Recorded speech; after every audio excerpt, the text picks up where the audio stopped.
Hi, everyone. Thank you so much for joining us today virtually at the Tehran Machine Learning Summit, Machine Learning Ops World. My name is Peter, and I will introduce our speaker for today's session. He is the Chief Data Scientist and active military at the United States Army AI Task Force. There he builds tools for the Department of Defense decision makers. Please give a warm virtual welcome to Lieutenant Colonel Isaac Faber. Thanks, Peter. I appreciate the introduction. Thanks, everybody, for attending this session.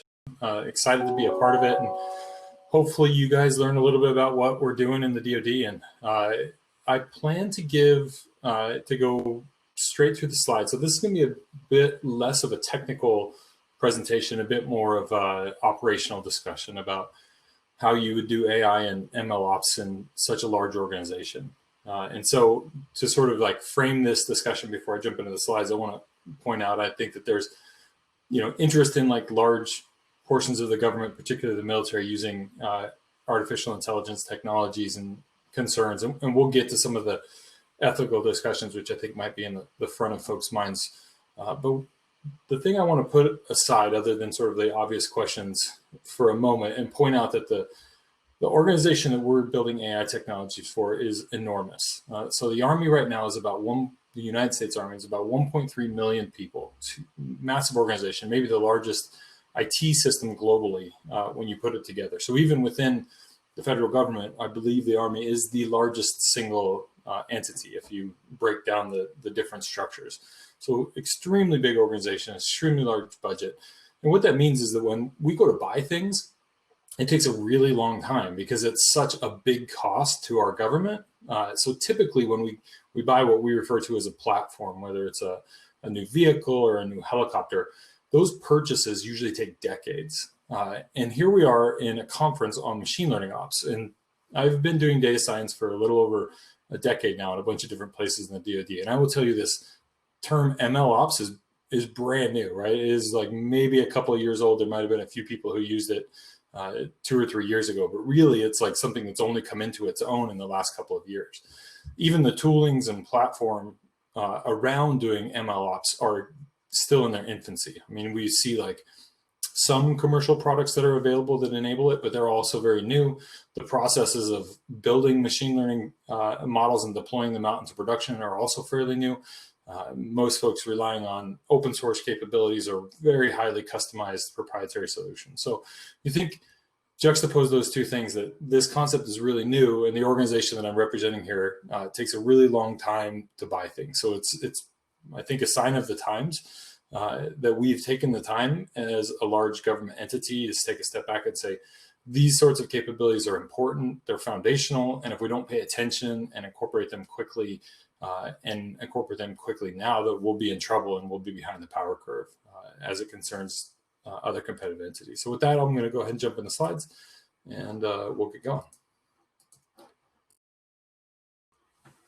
So this is the logo for the organization of which I'm the chief data scientist, and it's the Artificial Intelligence AI Task Force. And we're part of a parent organization called Army Futures Command. A little bit more about Army Futures Command. So the Army consolidated all of its research and development efforts in the last 2 years. And the way it used to be is there was literally thousands of different sub-organizations that had access to government research dollars, and they would pick projects based on what the priorities were at those sub-organizations. The Army decided, because it was so scattered and it didn't result in very much movement forward on any significant programs, we said, let's do this. We know there's things that need to be fixed, so let's consolidate all of this research and development effort into one organization, and we'll call it Army Futures Command. So Army Futures now owns all of the major labs, not just the major ones, but all of the labs in the Army doing research and development. And it's picked specific key focus areas where we know that we have very old systems that need to be modernized. So you will often refer to this as the modernization priorities. One of the big areas is artificial intelligence. And we draw the box around artificial intelligence really broadly. It includes anything that you would, in your mind, think of as data science. So artificial intelligence and data science is usually the way I present it in a public setting. So we need to organize our information and be able to make it available to use it for decision-making as well as automation and augmentation. More on that in a bit. One other thing I want to point out is the color scheme of our logo. So yes, the yellow and black are colors of the Army, but they're also colors of the city where the task force is located. So we are stationed, and the task force is located in Pittsburgh, Pennsylvania. For very specific reason, we have a special relationship with Carnegie Mellon University. As a matter of fact, our workforce works out of the National Robotics and Engineering Center, or the NREC, which is an organization owned by the Computer Science Department at Carnegie Mellon. So this really tight relationship with a top-tier AI university has allowed us to have access to top-tier researchers, not just at Carnegie Mellon, but through relationships that get managed through this special connection. More on that later. Okay, so why an AI task force? We are actually not the only people in the Department of Defense in the United States doing AI. So if you look inside of our parent organization, which is the Department of Defense, their legal charter is to provide military forces needed to deter war and protect the security of our country. And we, as the Army, provide land-based forces to do this mission. So inside of the Department of Defense, which is our next higher organization, there's a Joint Artificial Intelligence Center, or the JAIC. And the JAIC is a bit large of an organization, about 100 or so folks. And they work on joint, meaning AI solutions that work across the military services. We are one of the few organizations inside of the services that have a similar type of organization. So the AI task force correlation to the JAIC means that we do AI projects, but they're specific to the land-based forces that the United States Army is chartered to provide for the DoD. We work closely with the JAIC. We're nested with them as an organization, but many of the projects that they work on, we work on as a partnership. So why AI and why now? So this was from then Chairman of the Joint Chiefs of Staff, General Joe Dunford. Advancements in space, information systems, cyberspace, electronic warfare, and missile technology have accelerated the speed and complexity of war.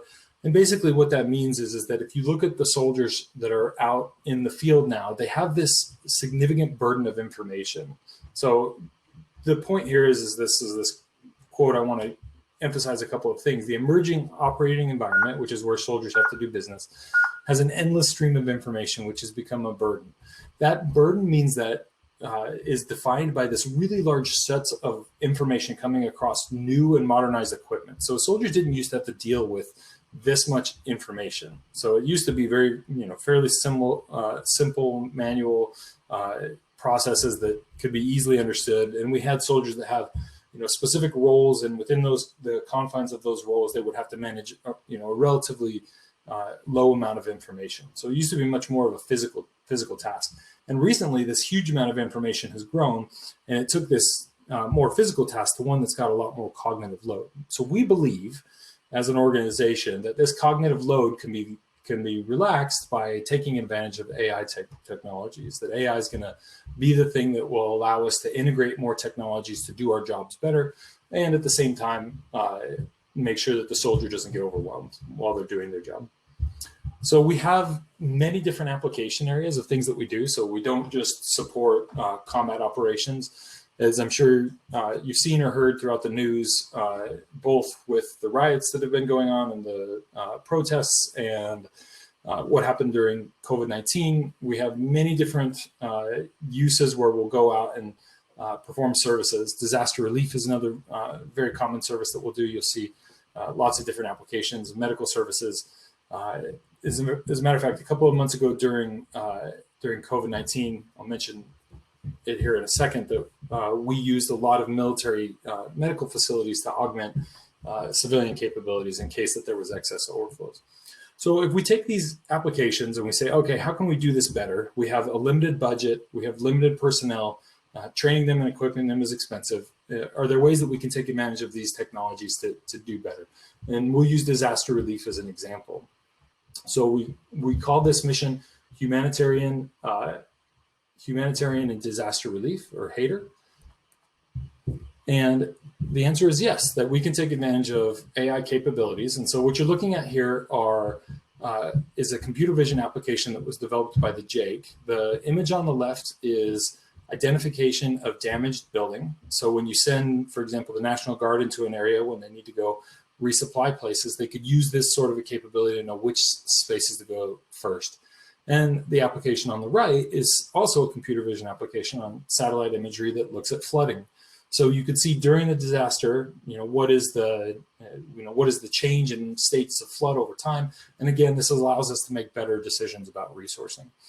And so we can do the same thing with computer vision as we can do with other sorts of decision applications. So this is a combat support hospital that was set up in the state of Washington, actually in downtown Seattle, to handle a potential overflow of COVID-19 patients back in March. Fortunately, the hospital did not have to be used very much. It only saw a small number of patients, but this capability exists, and it's something that we can bring to bear for the nation. Now, one of the questions we might ask is there a better way to take advantage of allocating this type of resource, right? Could it have gone to a place other than Seattle, which would have had a better impact? And as it turned out, the prediction on where to place this thing resulted in a marginal number of patients, and it was potential, there's a potential that decision could have been made better, potentially with using data-driven decision-making and the process. Okay, so large sets of applications, large uses of modern AI technology and data-driven decision-making. But the first question that most people ask in the public eye is, aren't you considering ethical considerations? So I want to start out with that. Now that you see that there's clearly useful applications for modern AI technologies, I want to say up front, we don't have the luxury of thinking about ethics later. So ethics is a part of all of the applications that we build, the data sets that we aggregate, the applications that we choose to deploy. And we've coalesced really around four major considerations. So the first is data security and privacy. This is the gray square on the left here. And then from there, unpredictable behavior of AI. One of the, I think, the cornerstone considerations of an AI technology that few people talk about is that you replace a piece of software that's perfectly determinate with an AI system that is to some level unpredictable. And so what are the risk thresholds with users for using that type of unpredictability inside of a piece of software? And so those considerations for how it's deployed, how it's used, how the user interface is designed are important. Lethal autonomy, we have a standing policy right now that we will not use lethal autonomy. There will always be a human in the loop on any systems that, on any weapon systems, but you can use AI technologies to significantly improve decision-making on lethal systems, which is a significant benefit. My commander, General Murray, likes to tell the story that when he was in Desert Storm, which is before my time, we had the M1 Abrams battle tank. And in order to go into battle, into Desert Storm, the gunner that would do the sighting for that weapon system had to pass a series of flashcard tests to tell the difference between American and Iraqi vehicles. And the score at which the soldier passed that test was 80%. So sort of keep that in mind, right? Like if we have this sort of like lower bar where, humans are going to have some sort of uncertainty, and this is a really important decision, we want to make sure that if we're going to introduce AI, that it's not going to take over for the human, but it's going to augment the human so that we can do better than baseline percentage that a human could do naturally. And then, of course, we have considerations around adversarial AI and counter AI. When we use these capabilities, how can they be taken advantage of by the adversaries? And then on the right here, I won't go over each one of these, but we have constructs in place that address each of them, that make sure that the ethical concerns about any of the technologies that we deploy are addressed and discussed and are out in the open. Okay, so now let's get into sort of the meat and potatoes. So if you're going to do artificial intelligence, you typically don't start with AI, right? So if you're going to do machine learning operations, you typically don't start with the hardest possible problem. So typically, AI sits at the top of a fully matured data science capability. So from the bottom of the type of analytic, you can see that the yellow bar represents how much work the analytic is doing, or the machine, and the gray bar represents how much work the human is doing. And so basic data analytics, right, descriptive analytics, where you're just displaying historical information, didn't do a lot in terms of relieving pressure on humans. As a matter of fact, it created more work. And then up from there, we started doing diagnostic applications. This is where we would feed multiple streams of information to a human. So for example, maybe you're a financial analyst and you get a historical stock price, which would be descriptive, and you get the news feed associated with that historical stock price. Then you can tell a story about, hey, this went up or down based on what happened in these stories. Then from there, we started doing mathematics, and that's the predictive analytics. So the machine did a little bit more. It's going to take those data feeds, and that's where we're going to start doing that supervised machine learning, and it's going to make a prediction about the future. And then once you have a prediction, if it's of a certain quality, you can go up from there into prescriptive analytics. And that's where you start making a recommendation for what the human should do in a particular scenario. And then what sits on top of all of that is automation or augmentation. That's where artificial intelligence can go in and they can actually take over certain steps in the process and actually perform some of the actions that a human would typically do. So I want to hit this point home when we talk about artificial intelligence technology. So you have this spectrum, and this spectrum exists in the civilian world, obviously in military applications as well. One is this idea that we're going to fully automate everything, right? Like you're going to have a completely self-driving car. And then on the other end of the spectrum is some problems are so technical that even the best architectures in these deep learning models right now don't do them well enough in every scenario that we would ever trust them to operate on their own. And in those cases, we can typically use those technologies effectively in an augmentation setting. So full automation is the droid, that goes out and operates on its own. Augmentation is taking advantage of these AI systems to improve the performance of a human. Almost all of our major AI applications are on the right side of this spectrum. Almost all of them right now that we're working on are human augmentation. They're making the analyst better, they're making the soldier better, they're making the vehicle driver better, but they haven't actually replaced any jobs, nor do we intend to replace jobs. You can think about this spectrum on this quad. This is actually care of a gentleman named Jacob Bergdahl, and you can see the reference here. He posted this article on Medium. It was available in his publication, which you can get from the article as well. But basically this idea, which we like this construct, if the data is complex and the work is complex, you're probably working an augmentation solution.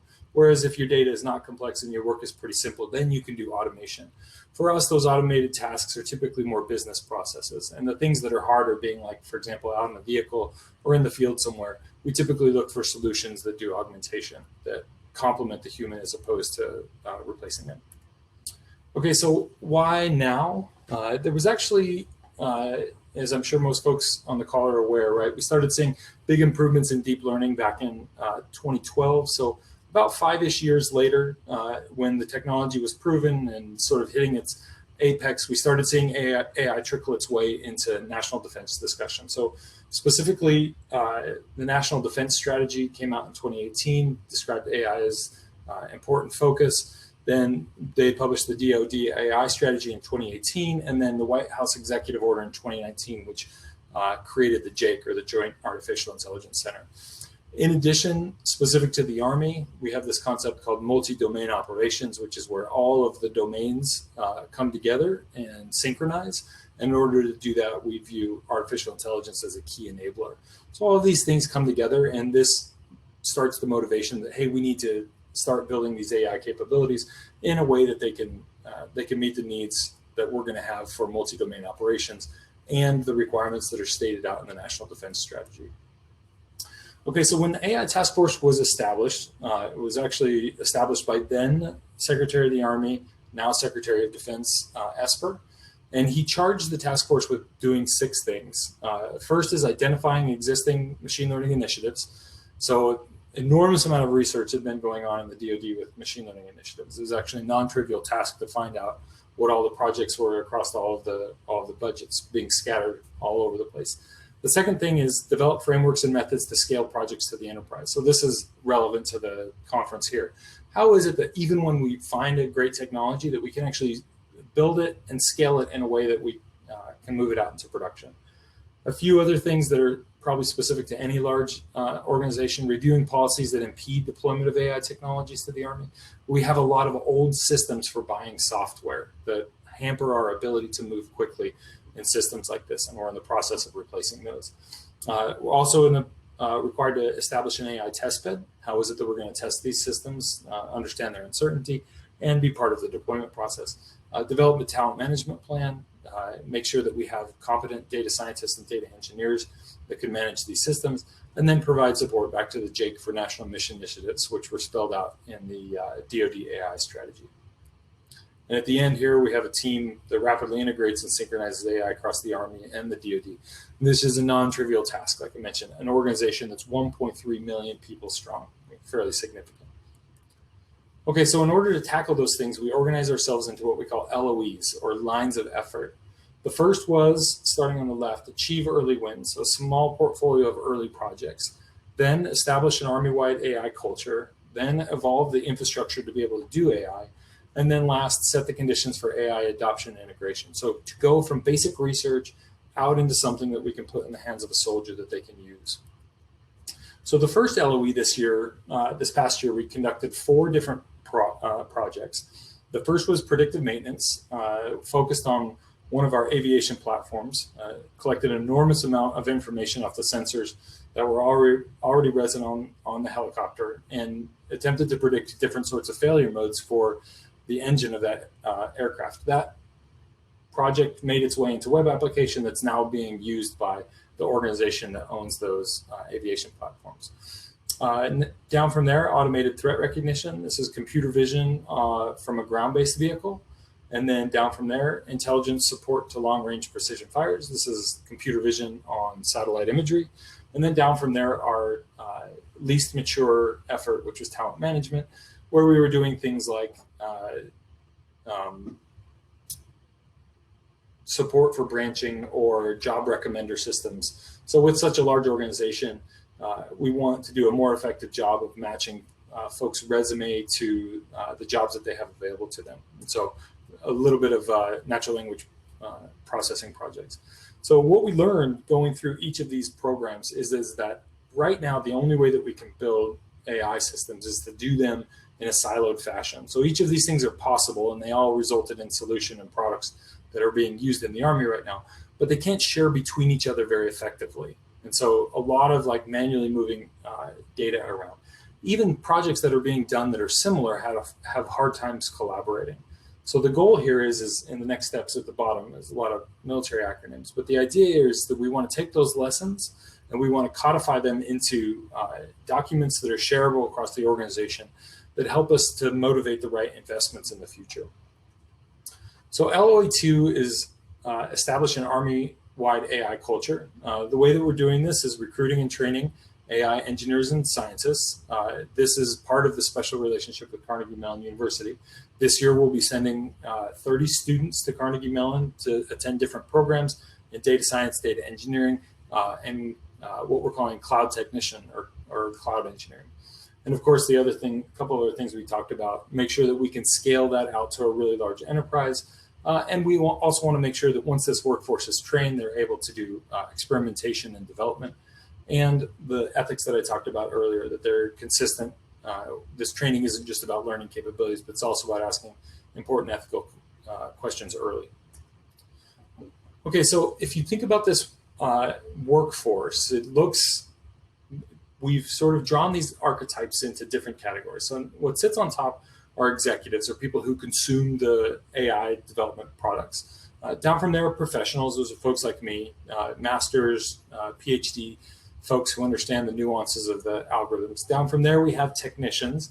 So these are smart individuals that have gone through a boot camp type program, and there's obviously a larger amount of them. And then down from there are AI users, and those are folks who are typically empowered through low or no code environments. And this pyramid of people needs to be trained and equipped. So where do they actually go to get access to the data and the tools that they need to build capabilities? In order to have this workforce actually be operational, you need to solve 3 problems. The first problem on the left here is data engineering. You need to take all of your information from sensors, regardless of the application, and organize it in a way that it's accessible to 2 processes. One is a development environment. We call this development environment COES. It's a project that is currently underway and will produce a prototype development environment that the Army will use across the different mission areas. And then you also need software engineering on the right. So these 3 components all come together so that you can actually build and deploy an AI model. And this is sort of the first picture of what MLOps is, right? So MLOps is what's in the the green circle, but it doesn't exist independent of these other capabilities. You need to be able to have an efficient data engineering mechanism, and you need to be able to field the outcomes from the trained models from your MLOps process into a broader software engineering process. And it needs to be packaged in a way that it's like any other software application. So if we take this concept and we double click on it, we can look in, this is specific to the Army, but this is true, I think, in any organization. You have these basic core components that you need to consider. On the right here, you have these application deployment sites. And for us, it's very complicated. We can't just go to the cloud. We have on-prem systems. We have systems in denied environments. We have distributed systems. So they all have slightly different ways in which applications are deployed. And it needs to be deployed across these different settings. So you need to be cloud agnostic and you need to be cloud native. So it needs to be able to scale on demand, but it also needs to be portable enough that it could move to any environment. The information from those applications move across the network back into a data environment. Typically, data environments are separated into two types of environments. You have databases that are used for operations for applications, that is like keeping state in your website. And then you have data that's typically replicated over into a data lake or a repository that's designed specifically for analysis.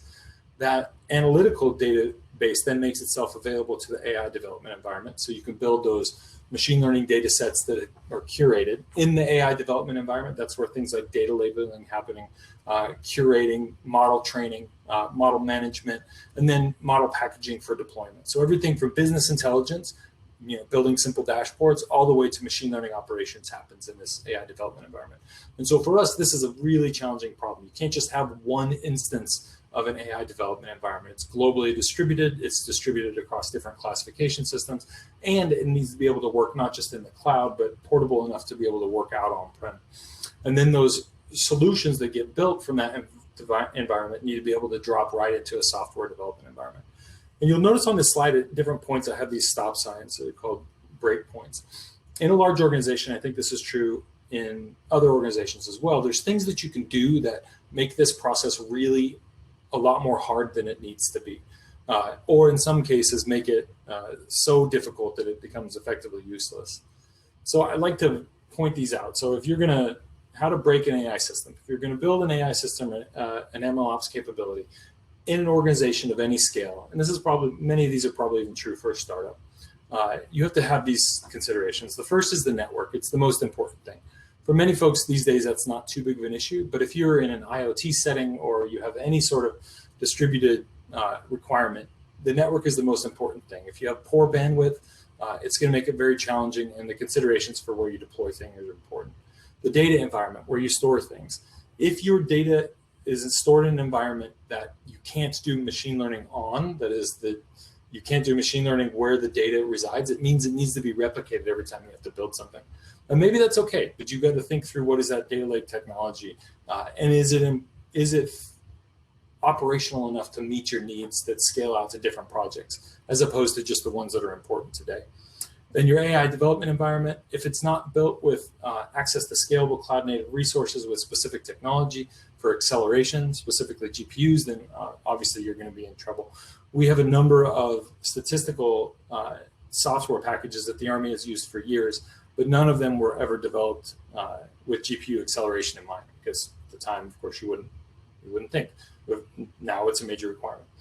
Software development environment, I won't go too much into that because it's not super applicable here, but the idea certainly is that your AI development environment needs to be complementary to your software development environment. And typically that's solved in a containerized cloud native type mindset, right? Where you're deploying using microservices.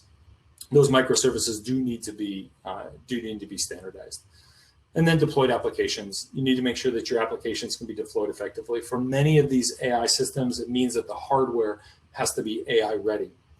So wherever you deploy it to, the hardware's got to be able to actually run the application that you send to it. And we've seen significant progress just in the last couple of years on the hardware capability out on edge. Okay, so the way that we get to this point where we build this system is that we tackle each one of those components individually. And then once it's in place, we collect requirements from the modernization efforts that I mentioned earlier. And those requirements from the modernization efforts populate that project list so that we can prioritize the most important things. So the things on the right here, if these are military acronyms, but you can hopefully tell from the icons, they're the 8 important modernization priorities for the Army right now.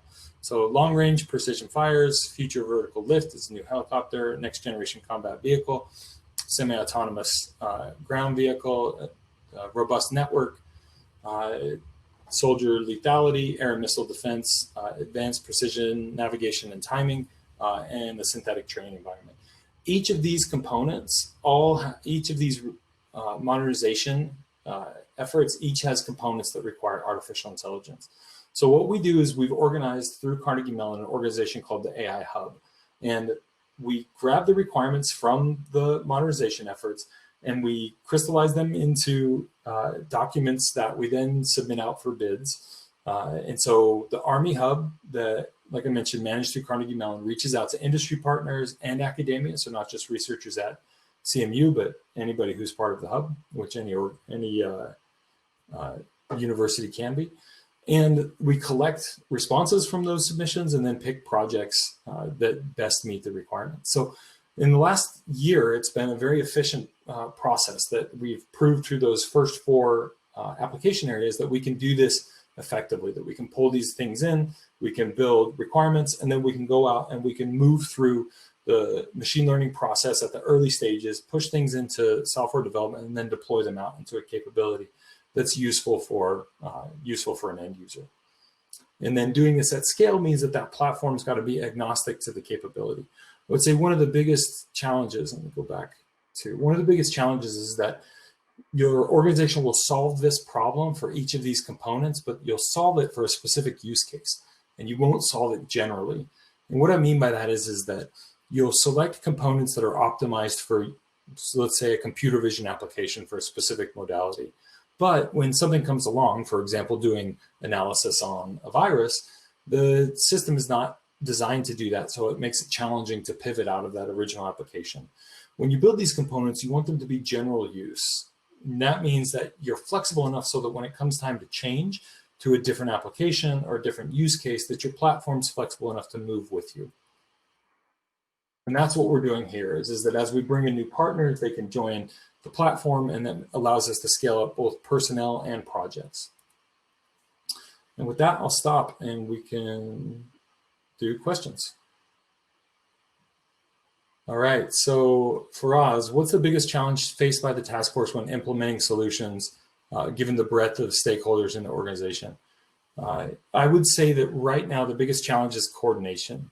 So in the research and development process that we have, I mentioned earlier that there's thousands of different organizations that do research. It has been the case that there's a lot of folks effectively working on the same problem. So computer vision, I think, is one of the most advanced areas right now of things that we couldn't do 5 years ago that we're now pretty effective at. But we have like 5 to 7 different organizations that are effectively working on the same computer vision task. And they all have aggregated their own data. They've done their own labeling. A lot of cases, they have their own ontology.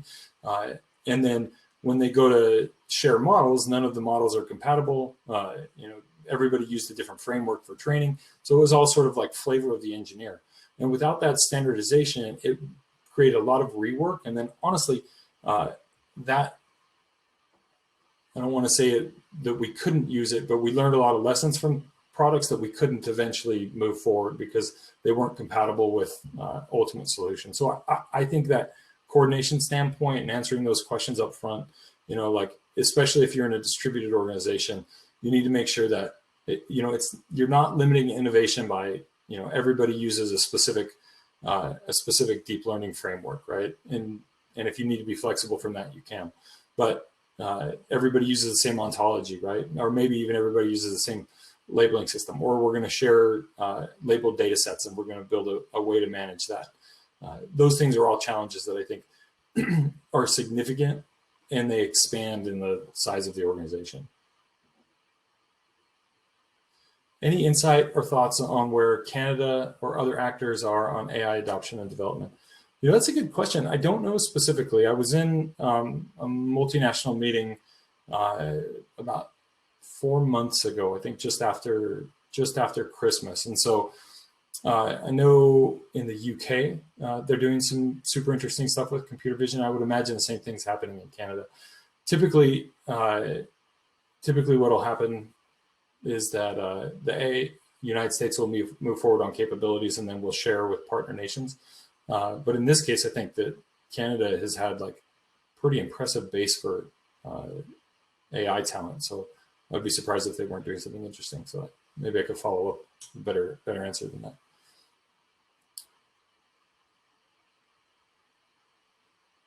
How much open is the military to offer these opportunities to non-citizens / immigrants? It's a great question. So in order to be a part of some of the research teams that are doing these projects, you don't have to be born in the United States, but you do need to qualify for a security clearance. And there are a handful of things that we do that we put out in the open. Like, so for example, I showed you the humanitarian aid and disaster relief efforts. So there's a handful of things that we do. If you follow me on LinkedIn, if we ever have anything that's open to the public, I'll post it there. So what cloud platforms does the Army use for MLOps currently? Primarily two. We use Azure and AWS. And it depends on which organization that you're in. Most of our research and development folks actually roll their own.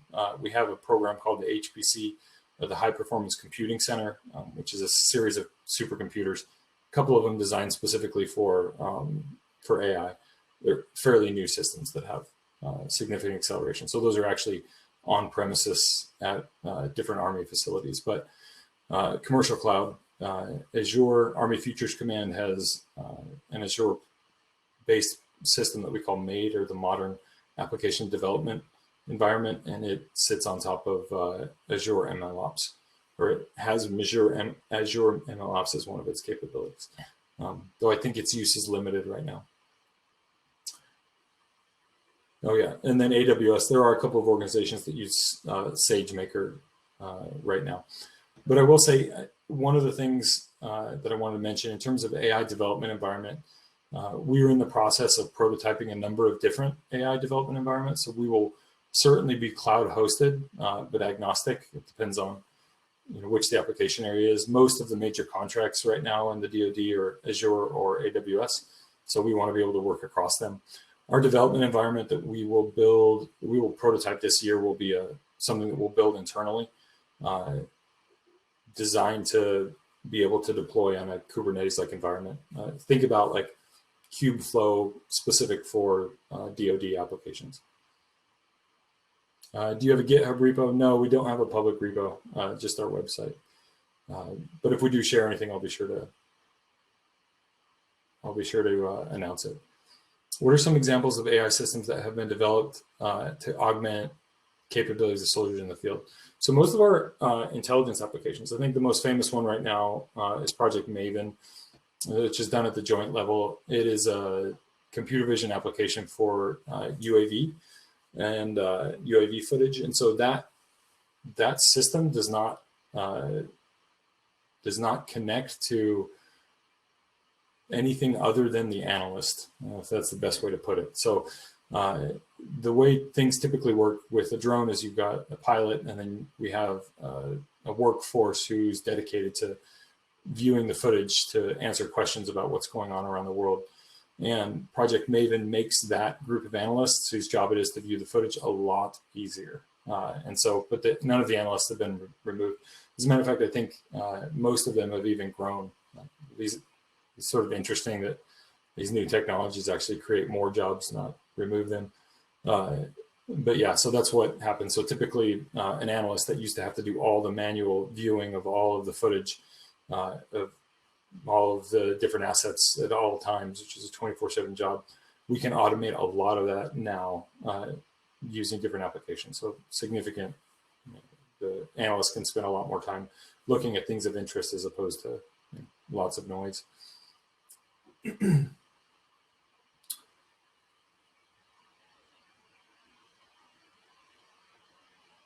Okay. Is the mandate of the task force to centralize the production and deployment, or would it still be fragmented across? Yes, part of the mandate is to centralize. And it won't be centralized in the classic sense that we'll have one repository. We'll have a federated system. At least that's the plan for our architecture.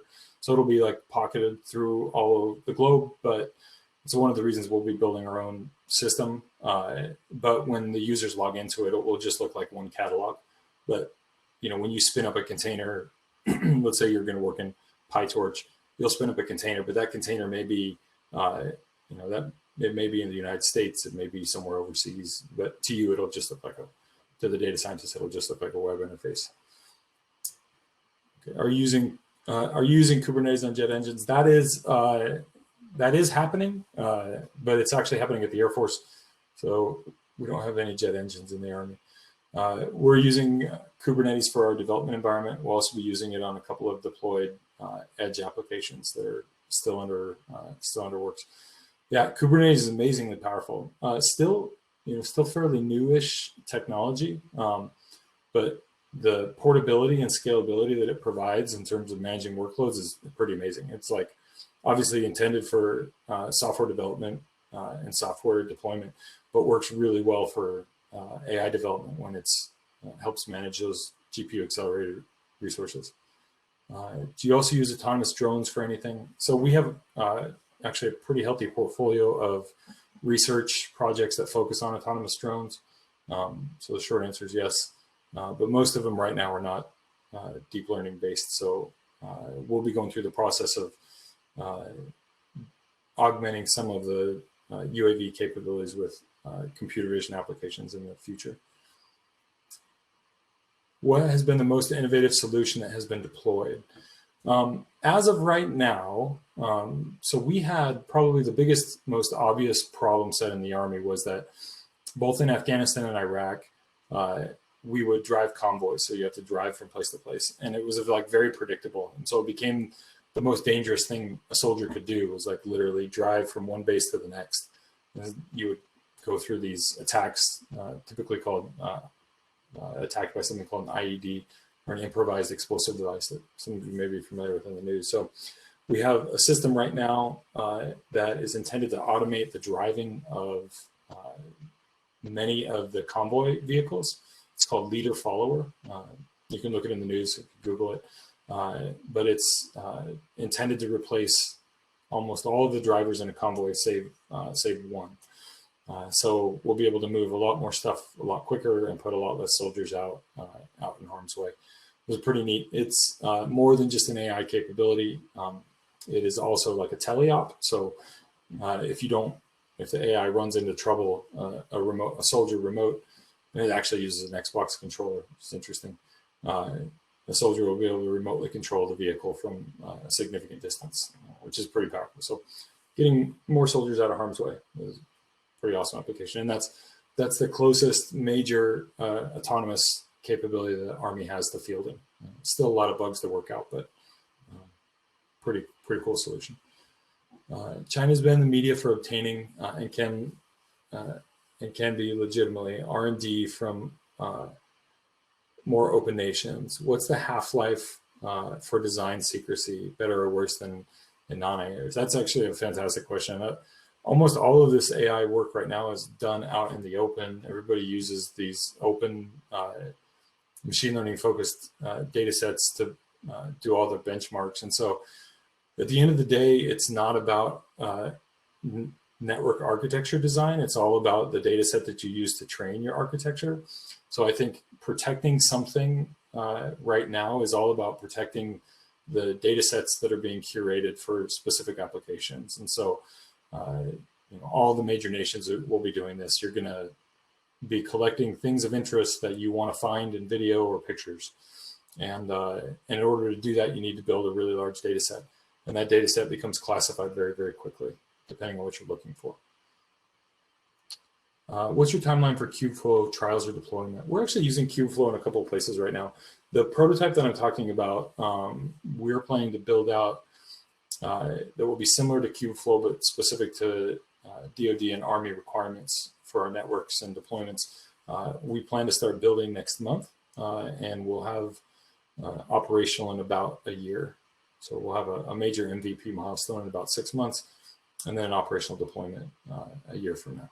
That's our goal. So, and that process will feed the centralizing of training models and even some of the business intelligence, regular data sciencey type stuff. Do you guys work closely with your partners to understand sensor data for predictive maintenance projects? Is it all in-house? No, we work really closely with partners. Everything that we purchase has like some OEM, and usually the OEM is thought through the sensor data a lot better than we could initially. And so these are almost always partner efforts between the contracting organization and internal teams. But it's always healthy to have like a good perspectives. The OEM is in the process of building typically a reliable piece of machinery, and they don't usually think about predictive maintenance, using that as an example. So it helps to bring in an outside team who that's all they focus on. Is the task force primarily for the Army or across all Navy Air Force? So I mentioned at the beginning, we are Army specific, but there is a joint organization called the Joint Artificial Intelligence Center, or the JAIC, and they work across all the services, and they do joint solutions that touch everybody. Okay, is Kubeflow on-prem or on cloud? Kubeflow, if you're not familiar, is so there's a system of tools, I think it's built by Databricks, called MLflow. And Kubeflow is like a spin-off of that. So it's like MLflow tooling for machine learning applications on Kubernetes. So anywhere you have a Kubernetes cluster, you can install Kubeflow. And it basically gives like access to resource provisioning through the Kubernetes construct. So it's become pretty popular. I think that in the open source, like a lot of people have pivoted off of Kubeflow. It's great. If you have a single cluster, it's a great technology. And I think it incorporates a couple other pretty powerful things like distributed learning within your cluster across nodes. So in terms of open source machine learning for teams, Kubeflow is a great application. All right, I think I got all the questions, so I'll go ahead and wrap it up. And I think this is recorded, so you guys can go back and take a look at it later. But thank you so much, everybody, for your time. Oh, your question for Kubeflow is relative to the Army use. Okay, yeah. Right now, we have a Kubeflow instance that is on an on-prem cluster.